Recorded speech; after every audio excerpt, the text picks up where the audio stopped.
Yo, YouTube, what's going on? Dude, here. I have a pair of the Jordan 7 Olympics that I picked up for $60 shipped, which actually isn't like too bad a price because you got to consider shipping costs. It probably cost this guy like $20 to ship them, so I basically got them for like 40. I wish the lighting was a little bit better, but in this lighting, you can kind of see there's some scuffs, there's some markings. I'd probably say they're like a 7 out of 10 right now. See the back there. Not terrible. I'm trying to complete my like OG colorways. I've been wanting to do this for years. I have most of them, but there are a few that I was still looking out for. And the sevens, like they don't get a ton of love, which is unfortunate because I'll drop you guys some history. You know this already, but OG colorway, obviously. And Jordan never wore these in the NBA, but he wore them in the Olympics, 92 Olympics specifically. So cool shoe. This is from 2012 though. This is not the 92 pair, but like you guys can see some like imperfections, obviously some dirt like around the collar, like that area there is like needs some work, right? But if you actually see the shoe itself, there's no separation, which is great. So if you guys are ever buying used shoes, actually before that, let me know in the comments, do you guys buy used shoes or do you think that's gross? Like I talked to someone recently and they said that they would never buy used shoes, and then I've talked to other people that are like, I would absolutely buy used shoes, especially if they're only worn a couple times. But I'm talking like shoes that have been worn quite a bit. It's completely like it's a weird like preference thing because it could be seen as kind of nasty, but if you clean them thoroughly, you can get some steals. For 60 Canadian, I've seen the prices on these right now. Like they're up there, and I'm not willing to pay that for these. And so when I saw them, it was actually this like older dude. He sold them and he's selling like a bunch of other artwork and stuff. So I think he was like the original owner. He didn't really care or know much about them, or he thrifted them. I have no idea, but they're not too bad. So you can find your deals out there. Now, obviously, there's like some imperfections, like I was saying. So no sole separation, which is great. If you're buying used pairs, I would say that's kind of like the deal breaker for me. If you see a lot of like I guess a tiny bit, little bit developing there, but if you see a lot of sole separation, that will require like a full reglue, which takes a lot of time, extra effort. It might mean like that these midsoles are about to crumble or whatever, which isn't like a huge thing on the sevens, but on other models it is. So like you got to be really, really careful about that kind of stuff because it could cost you a lot to the point where like buying a beat pair wouldn't be worth it. You might as well just pay extra and just get like a better condition pair. But overall, like yeah, there's some scuffs. I have no idea what this is. This like kind of blue stuff, yellowing on the toe cap, but small imperfections like on the leather. So like if you have a pair of, I would say fives are pretty good. I found sixes like the white infrared six and sevens like this kind of leather, even fours and threes to a certain extent, and twos like that kind of flat leather is repairable. At least in my like, I'm not an expert by any means, but I'm kind of learning more and more each year. This is pretty fixable in the sense that you can, we're going to show you in the video, but you can kind of like sand this down and do a whole bunch of stuff to make these look much better than they are with tools and paint that are pretty accessible. So again, the overall, when I saw these, like I was just like, okay, no insole, no big deal. I'll add my own insole. I do that pretty much all the time anyway because it's kind of nasty using someone else's insole. But other than that, it's just like, yeah, some like leather imperfections, some like scraping from general wear and tear, like here and whatever. But the main thing, no separation, and like I said, maybe I didn't say this, no heel drag. So on the sevens, you'll always see like in this area, you'll see heel drag usually here, and sometimes here, depending on how people walk. And if you're looking at the back heel, you can kind of determine that pretty quickly. Or when it's really like worn down, you'll actually see like parts of this Jumpman lose color or lose shape because they've been worn down so much, and usually I stay away from those kind of pairs. But this one, as soon as you show me the outsole photos, I'm like, okay, so hardly any heel drag, just like the uppers are kind of beat up, but not a big deal. So anyway, enough talking. Basically what I'm going to do in this video, we're going to do a full clean. So I'll show you guys how to do that. I'm sure you know how to do that by now. If you're new to the channel or you're just new to like clean up shoes and you're a little bit worried, I'll show you how to do all that. And then we're going to do just a really basic kind of touch up on the entire upper. I'm either gonna clean these laces, but actually, I'll be honest with you guys. Like, I have a lacing, a light or whitening, my bad, tutorial on my channel. In my opinion, with all the work and effort that's required to clean white laces and make them white again, just buy a new pair. Like, you're gonna pay a couple bucks. You might even pay up to $5, depending on where you live or shipping or all that. It is honestly, to me, probably the easier way to go about things. If it's like really hard for you or you're really strapped for cash, yes, you can clean these. There is a tutorial on my channel to do so. It just requires like a little bit of bleaching agent, and like soaking and scrubbing and all that kind of stuff. So it's possible. It's just like in this case, I know I have white laces. I don't care too much about like OG laces and stuff. I don't know why people do, because at the end of the day, it's just a white lace. So I'm gonna probably strip these off and then just replace them with regular white laces that are the right length. But otherwise, doesn't seem like it's gonna be like that much for me to do. So let me grab the cleaner. I'll be right back, and then we'll get into cleaning these. All right, you guys. So I got my cleaning stuff here. I got my shoes. I want to take you guys really quickly through what you need in order to clean your shoes. This might be really obvious. If so, feel free to skip it. But I'll show you how I do things. And this took like a little bit of time for me to figure it out. As simple as this all is, it used to be, you know, you guys can all relate to this, but like dish soap, a toothbrush, and warm water. And I think things have progressed so much that you don't have to do that anymore. There's better ways, more efficient ways to use your time and do things quickly. Because at the end of the day, like, you don't have all day to be spending on this stuff, man. People don't have that kind of time. So this is what I have. So pretty simple setup.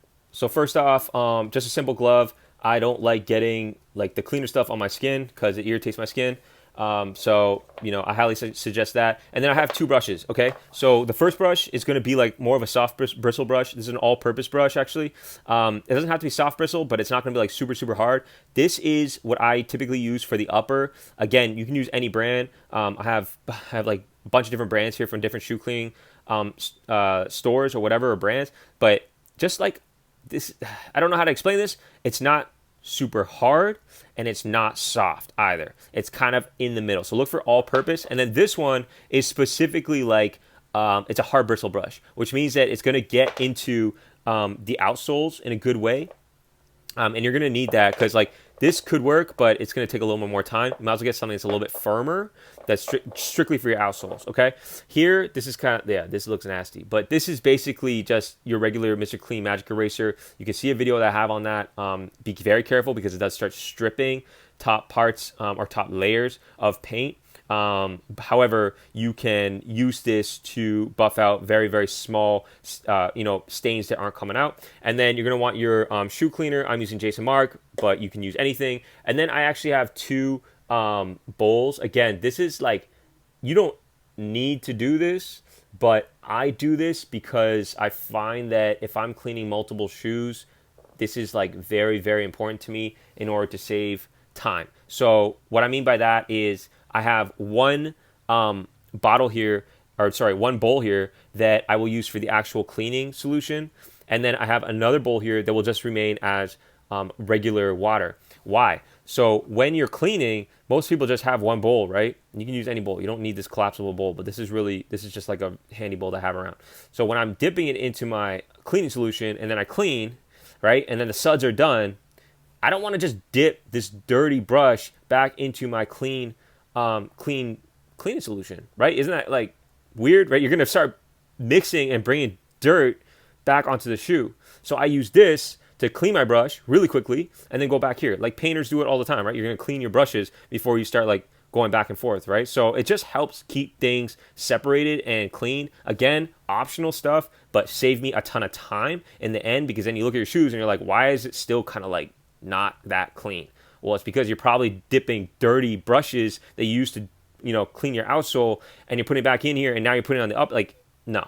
Okay? So I'm going to do a little time lapse now. Make sure you have like a little blanket or something, or whatever, a towel. I'm using this old blanket just so it like contains all the dirt and mess. Let's throw this on a time lapse so you guys can see what we're doing here.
All right, y'all. So I just want to stop here after I cleaned one of the shoes.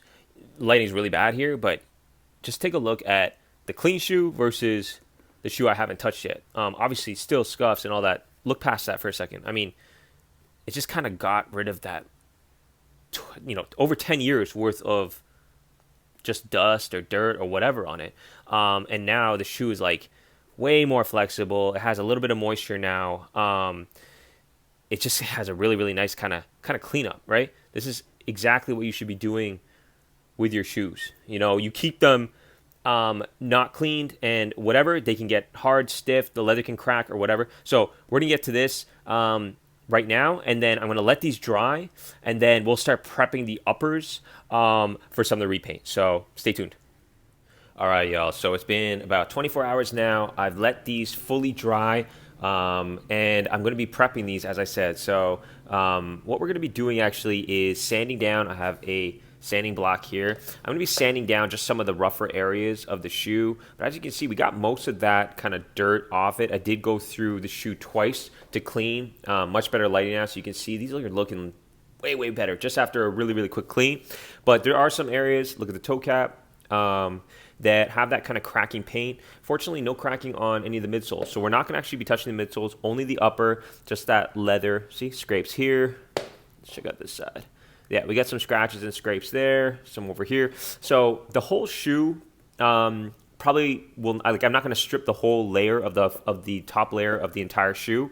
I'm just going to kind of spot treat all the areas that kind of need it. So sandpaper on these areas, or with sanding block. So once that's sanded down, I'm then going to use my cotton swabs as well as some acetone to prep the shoe, probably in some of the areas where I think it needs a bit more paint as well. And then I'm going to be going over it with some Angelus leather paint.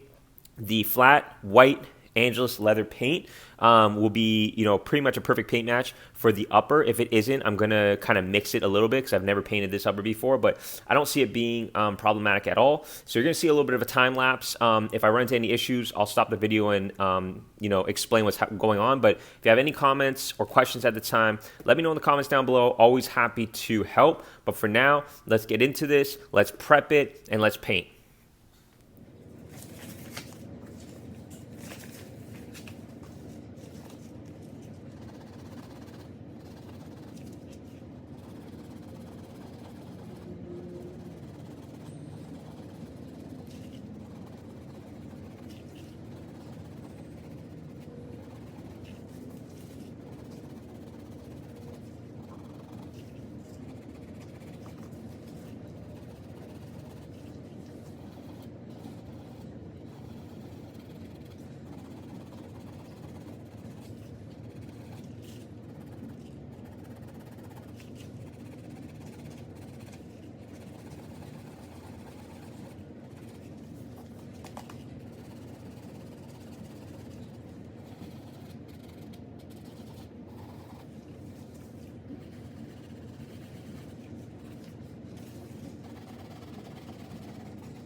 All right, guys, I want to really quickly show you the surfaces are now totally prepped.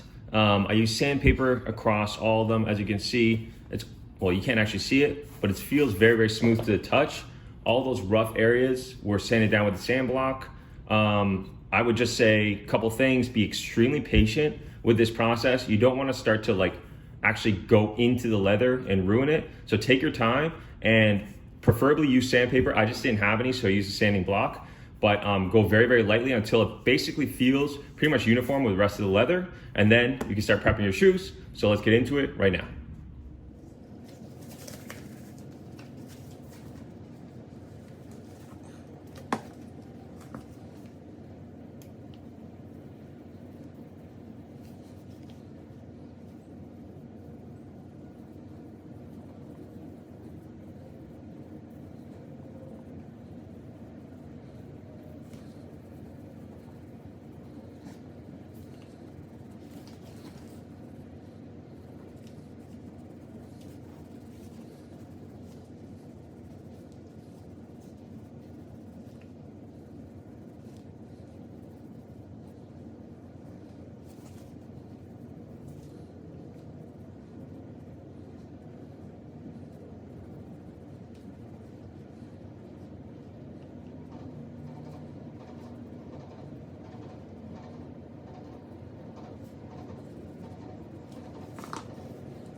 All right, so we're done stripping the shoes now using acetone. I've gone over most of the shoe. There were some areas that I do also want to touch up. So what we're going to be doing now is using the Angelus. I have the flat white here, as well as two brushes. These aren't like super fancy brushes. You can probably get better ones.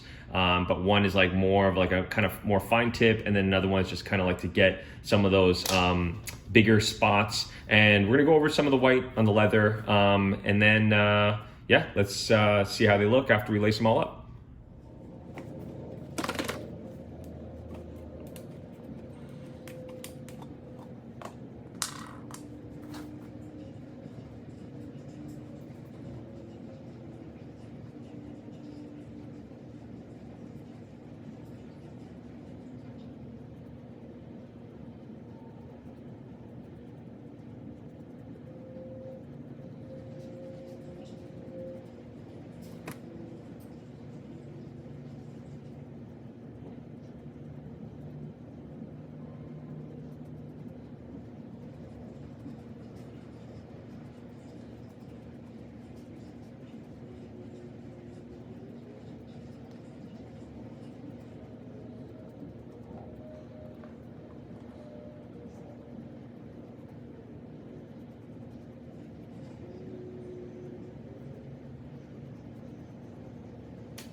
All right, you guys. So I completed the repaint. I did about 4 thin layers across the most parts of the upper, and I mean, I think they turned out pretty good. Take a look at the toe box there. All that scuffing, all that missing paint that we had is now looking pretty good. You know, as I look back on the shoe, there are a couple small things right there. So that would have probably needed a like a leather filler, which I don't have. But after I painted the shoe, also I forgot to mention, I used a finisher, so that just seals in that paint. But take a look at the other one here too. As you guys can remember on the toe box, there was some pretty deep scuffs. Now, looking back on the shoe, what would I have done differently? I mean, it's interesting because this was just supposed to be a really quick, easy kind of touch-up. They are definitely night and day from the first part of the video that I showed you guys and how I initially received them. Looking back, what would I have done differently? I probably would have done a decreasing on the toe box. It just becomes way more apparent when you like completely restore the shoe, but you don't do the decreasing. Why didn't I do it? Like, it's really severe there. It's just going to crease again, if I'm going to be honest with you. I wear all my shoes. I wear them pretty hard. Like, you know, I'm not really being super careful at this point. I'm just trying to enjoy them. So I didn't really find that was going to be something super necessary that'd be worth the time so that they could just crease again. And I don't really mind creases. Some people hate creases on some shoes. You know, it depends on the shoe for me, but for these, it doesn't really matter. I think they look pretty nice with some of that kind of worn in leather. But, you know, overall, again, as a recap, we did a full cleaning. I would call it, you know, somewhat of a deep cleaning just to get that leather, I think, restored. That's a nice that's a nice thing that you guys have to remember. When you do use some of these cleaners, just the leather just feels a lot more like kind of plush, I guess. When it hasn't been cleaned in a while or just been sitting, the leather is very, very hard. It could be prone to like cracking or other issues. So we did that. That was great. And then, of course, prepped, sanded down the shoe, and after painting, we threw in some fresh white laces. So, guys, for $60, not terrible, right? I think this was pretty good. If you guys have any comments or questions on how to do any of the kind of restorations or repaints or any of that kind of stuff, let me know down below. Always happy to help. I have my Instagram there as well. My DMs are open. But guys, appreciate you supporting. Lots more videos on my channel. Lots more videos to come. Appreciate the support. Peace.